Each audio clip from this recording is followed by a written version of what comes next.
मसीह यसू ਦੇ ਵਿੱਚ ਤੁਹਾਡੀ ਸਲਾਮਤੀ ਹੋਵੇ ਤੇ ਅਸੀਂ ਤੁਹਾਨੂੰ ਯਸੂ ਦੀ ਜ਼ਿੰਦਗੀ ਇਤਵਾਰ ਦਾ ਬਾਈਬਲ ਸਟੱਡੀ ਪ੍ਰੋਗਰਾਮ ਪੰਜਾਬੀ ਬਜ਼ਰੀਆ JCDC ਪ੍ਰੋਡਕਸ਼ਨ ਵਿੱਚ ਖੁਸ਼ਾਮਦੀਦ ਕਹਿੰਦੇ ਹਾਂ ਤੇ ਮੈਂ ਪਾਦਰੀ ਅਮਜਦ ਇਮਤਿਆਜ਼ ਤੁਹਾਡੇ ਕੋਲ ਖੁਦਾ ਦਾ ਕਲਾਮ ਲੈ ਕੇ ਹਾਜ਼ਰ ਹੋਇਆ ਤੇ ਅੱਜ ਅਸੀਂ ਰੋਮੀਓ 8 ਬਾਬ ਉਹਦੀ 27 ਤੇ 28 ਐਤ ਖੁਦਾ ਦੇ ਕਲਾਮ ਚੋਂ ਪੜਾਂਗੇ ਤੇ ਇਹਦੇ ਤੇ ਥੋੜੀ ਜੀ ਗੱਲ ਕਰਾਂਗੇ। रोमियो 8 बाब 27 ਤੇ 28 ਆਇਤ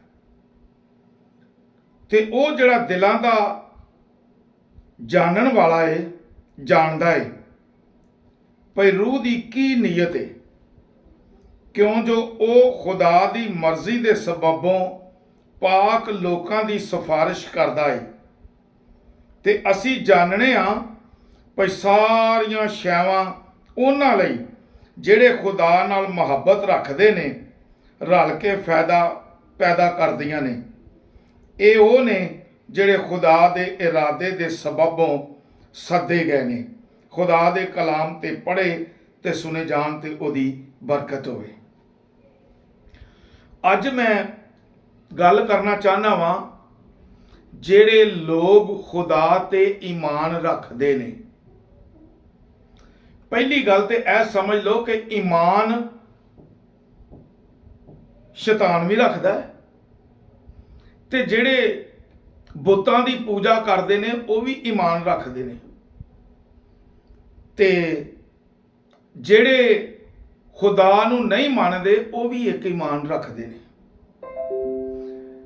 ਲੇਕਿਨ ਮੈਂ ਅੱਜ ਉਹਨਾਂ ਲੋਕਾਂ ਦੀ ਗੱਲ ਕਰਾਂਗਾ ਜਿਹੜੇ ਯਿਸੂ ਮਸੀਹ ਤੇ ਈਮਾਨ ਰੱਖਦੇ ਨੇ। ਇਸ ਲਈ ਕਿ ਇੱਕ ਔਰਤ ਯਿਸੂ ਮਸੀਹ ਦੀ ਜ਼ਮੀਨੀ ਜ਼ਿੰਦਗੀ ਦੇ ਉੱਤੇ ਵਿੱਚ ਆਈ ਸੀ ਤੇ ਉਹ ਆ ਕੇ ਯਿਸੂ ਮਸੀਹ ਨਾਲ ਗੱਲ ਕਰਨ ਲੱਗੀ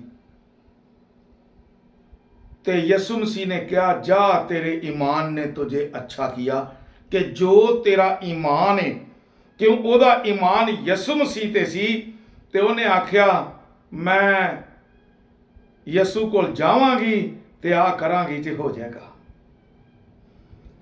ਤੇ ਉਂਝ ਹੀ ਹੋਇਆ ਤੇ ਉਹਦੇ ਈਮਾਨ ਨਾਲ ਉਹ ਉਸੇ ਈਮਾਨ ਨਾਲ ਸ਼ਿਫਾ ਪਾ ਗਈ।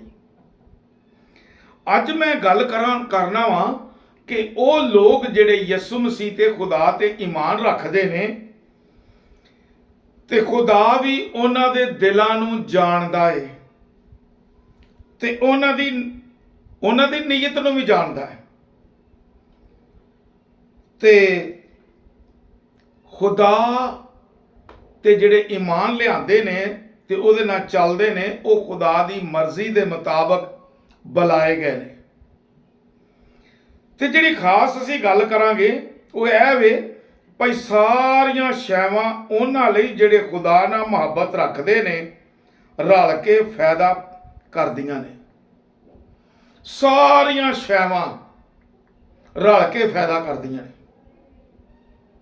ਹੁਣ ਸਾਡੇ ਸਮਝਣ ਲਈ ਅੱਜ ਡੂੰਘੀ ਗੱਲ ਇਹ ਵੇ ਭੇਤ ਵਾਲੀ ਗੱਲ ਇਹ ਵੇ ਕਿ ਸਾਰੀਆਂ ਸ਼ੈਵਾਂ ਅਗਰ ਬੰਦੇ ਲਈ ਪੈਦਾ ਕਰਦੀਆਂ ਨੇ ਤੇ ਫਿਰ ਅਸੀਂ ਬਿਮਾਰ ਜਦੋਂ ਹੁੰਨੇ ਆ ਜਾਂ ਦੁੱਖ ਪਾਉਂਦੇ ਆ ਜਾਂ ਸਾਡੇ ਤੇ ਮੁਸੀਬਤ ਆਉਂਦੀ ਏ ਅਸੀਂ ਤੇ ਦੁੱਖ ਉਠਾਉਂਦੇ ਆ ਤੇ ਸਾਡਾ ਫਾਇਦਾ ਕੀ ਹੁੰਦਾ?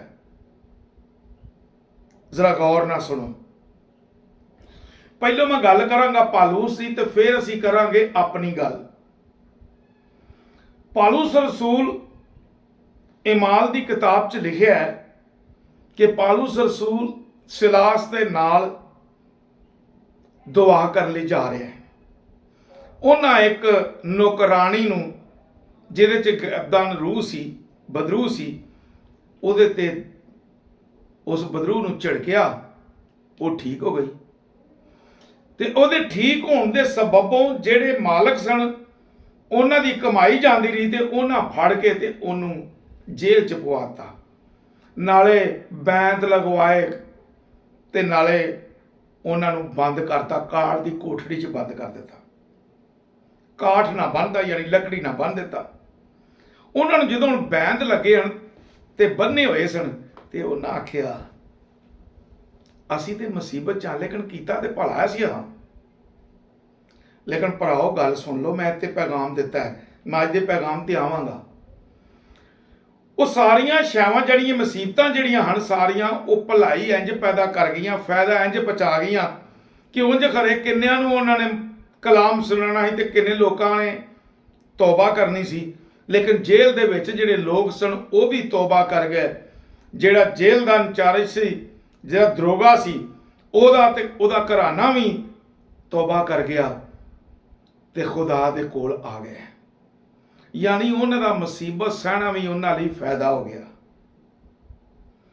ਤੇ ਮੈਂ ਅੱਜ ਦੱਸਣਾ ਚਾਹਨਾ, ਜ਼ਰਾ ਦੁੱਖ ਤੇ ਬਿਮਾਰੀ ਦੇ ਨਾਲ ਗੱਲ ਕਰਾਂਗਾ ਥੋੜਾ ਜਿਹਾ ਤੁਹਾਡੇ ਸਮਝਣ ਲਈ। ਵੀ ਤੁਹਾਨੂੰ ਬੁਖਾਰ ਚੜ੍ਹਦਾ, 4-5 ਦਿਨ ਬੁਖਾਰ ਰਿਹਾ ਤੁਹਾਨੂੰ, ਤੇ ਮੇਰੇ ਭਰਾਓ ਮੇਰੀ ਭੈਣੋ ਜ਼ਰਾ ਗੱਲ ਸਮਝ ਲਓ, ਤੁਹਾਨੂੰ ਨਿਚੋੜ ਕੇ ਰੱਖ ਦਿੱਤਾ ਬੁਖਾਰ ਨੇ, ਤੇ ਤੁਸੀਂ ਕੀ ਦੁਆ ਕਰਦੇ ਹੋ, ਖੁਦਾਵੰਦਾ ਤਾਪ ਨੂੰ ਲਾ, ਇਹ ਬੁਖਾਰ ਨੂੰ ਲਾ, ਮੈਂ ਤੰਦਰੁਸਤ ਹੋਵਾਂ। ਲੇਕਿਨ ਖੁਦਾ ਦਾ ਕਲਾਮ ਕਹਿੰਦਾ ਸਾਰੀਆਂ ਸ਼ੈਵਾਂ ਈਮਾਨਦਾਰ ਲਈ ਫਾਇਦਾ ਪਹੁੰਚਾਉਣ ਲਈ। ਯਿਸੂ ਮਸੀਹ ਦੇ ਖੁਦਾ ਤੇ ਈਮਾਨ ਰੱਖਣ ਵਾਲਿਆਂ ਲਈ ਫਾਇਦਾ ਪਹੁੰਚਾਉਂਦੀਆਂ ਨੇ। 5 ਦਿਨ 6 ਦਿਨ ਜਾਂ ਹਫ਼ਤਾ ਵੀ ਬੁਖਾਰ ਰਵੇ ਤੇ ਕੋਈ ਗੱਲ ਨਹੀਂ ਮੇਰੇ ਭਰਾਓ, ਗੱਲ ਸਮਝ ਲਵੋ, ਤੁਹਾਡੇ ਅੰਦਰੋਂ ਚਰਬੀ ਜਿੰਨੀ ਹੈ ਸਾਰੀ ਪਿਘਲ ਗਈ। ਗੰਦੀਆਂ ਬਦਨ ਦੇ ਅੰਦਰ ਗੰਦਗੀ ਜਿਹੜੀ ਸੀ ਸਾਰੀ ਗਰਮੈਸ਼ ਦੇ ਨਾਲ, ਬੁਖਾਰ ਦੀ ਤਪਸ਼ ਦੇ ਨਾਲ ਸਾਰੀ ਨਿਕਲ ਗਈ। ਤੁਸੀਂ ਪਸੀਨਾ ਲੈਂਦੇ ਹੋ, ਪਸੀਨਾ ਆਉਂਦਾ, ਹਾਏ ਗਰਮੀ, ਹਾਏ ਗਰਮੀ, ਤੁਹਾਨੂੰ ਨਹੀਂ ਪਤਾ ਇਹ ਗਰਮੀ ਵੀ ਤੇ ਬੁਖਾਰ ਵਿੱਚ ਵੀ ਤੁਹਾਡੇ ਬਦਨ ਦੇ ਅੰਦਰੋਂ ਜਦੋਂ ਜਿਸਾਮ ਖੁੱਲਦੇ ਨੇ ਤੇ ਅੰਦਰੋਂ ਗੰਦੀ ਹਵਾ ਨਿਕਲਦੀ ਏ, ਅੰਦਰੋਂ ਗੰਦਗੀ ਸਾਰੀ ਬਾਹਰ ਨਿਕਲ ਜਾਂਦੀ ਏ, ਤੇ ਜਦੋਂ ਬੁਖਾਰ ਚੜ੍ਹਦਾ ਤੇ ਉਦੋਂ ਫਿਰ ਪਿਘਲ ਕੇ ਵੀ ਨਿਕਲ ਜਾਂਦੀ ਏ। ਬੰਦਾ ਕੁਝ ਵਕਤ ਲਈ ਤੇ ਕਮਜ਼ੋਰ ਹੁੰਦਾ ਹੈ, ਲੇਕਿਨ ਜਿਹੜੀ ਫਾਲਤੂ ਚਰਬੀ ਹੈ ਉਹ ਨਿਕਲ ਜਾਂਦੀ ਹੈ।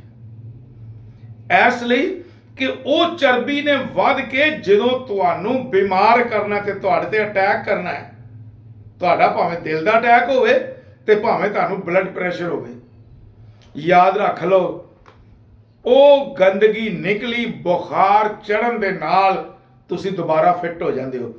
ਤੇ ਅੱਜ ਸਮਝ ਲਓ ਖੁਦਾ ਦੇ ਇਰਾਦੇ ਦੇ ਮੁਤਾਬਕ ਉਹ ਤੁਹਾਡੇ ਤੇ ਬੁਖਾਰ ਆਉਣ ਦਿੰਦਾ ਹੈ ਕਿ ਤੁਸੀਂ, ਤੁਹਾਡੀ ਚਰਬੀ ਗੰਦਗੀ ਸਾਰੀ ਜਾਂਦੀ ਰਵੇ ਤੇ ਤੁਹਾਡਾ ਬਦਨ ਵੀ ਸਾਫ਼ ਹੋ ਜਾਏ।